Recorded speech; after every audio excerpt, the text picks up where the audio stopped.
As Jews, we look to the Torah for guidance at all stages of our lives, and especially when we are confronting difficulties and hardships such as the time and the period in which we find ourselves now.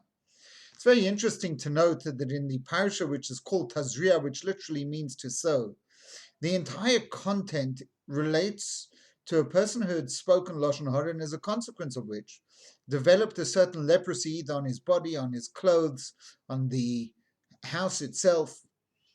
And therefore, it seems that the two messages, the message of the name and the message of what the parish is about, are antithetical to one another. Tazria is about sowing seeds, growth, development.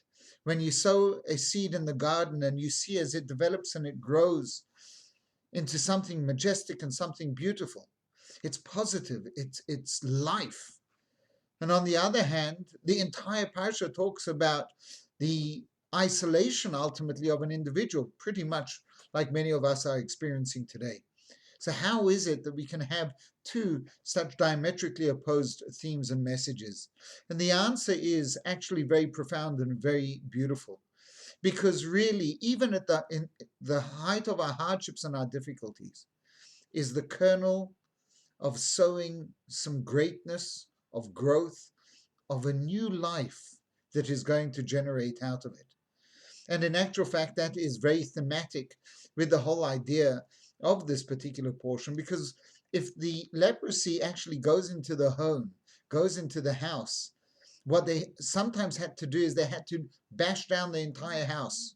But Rashi and our sages tell us that actually that was a blessing, because in reality, what happened was the Canaanites, knowing that the Jews would ultimately one day come and conquer the land, they took all of their precious gems, their gold and their jewelry, and they hid it inside the building structure itself. And when the Jews had to all of a sudden bash down the house because of the tzaras, they found within that was the greatest treasure that they could ever imagine.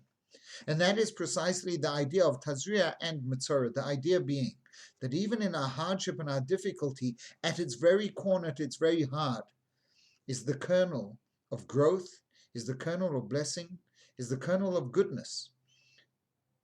We obviously would rather not have the exterior that we are presently facing. But at the same time, we also know that the day will yet come where we will, please God, be able to see that blessing that's inside. And if I may just conclude by sharing with you a beautiful story. There was a gentleman, 84 years old, who unfortunately had the coronavirus in Israel. And miraculously, he survived. He was on a ventilator and he actually was discharged from the hospital. And when he was discharged, the hospital presented him with a 10,000 shekel bill for the use of the ventilator. And when he saw that, he burst out crying. So immediately, the hospital administration figured the man couldn't afford it, and that's why he was crying. So they said, okay, we'll give you a discount. You don't have to pay 10,000 shekel, you can pay 8,000 shekel. And he just burst out crying again. And they realized that maybe even 8,000 shekel he couldn't afford. So they told him, listen, we'll give you a 50% discount. You can pay 5,000 shekel for the use of the ventilator whilst you were intubated in the hospital. And he turned around and he said, that's not the reason that I'm crying. I was in hospital for 12 days. I was on a ventilator. And for 12 days, you are charging me 10,000 shekel for giving me the gift of being able to breathe.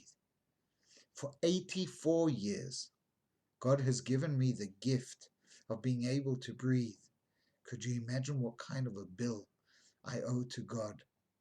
And what he was really saying is that in that hardship and in that difficulty, he was able to move away the exterior and to come to a very profound message, a very profound lesson in his life, how grateful he needs to be for something we take so for granted, for the breath of life. That is the message of Tazria, that even in the Metzora, even in the hardship and even in the difficulties, we are able to find at its heart a kernel of blessing, a kernel of goodness. May we all merit to be able to see that.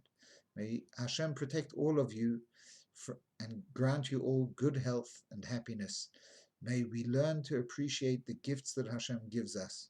May we reciprocate by davening and by doing for others, just picking up the phone call and giving somebody a call as an expression of gratitude to Hashem for the gift of life.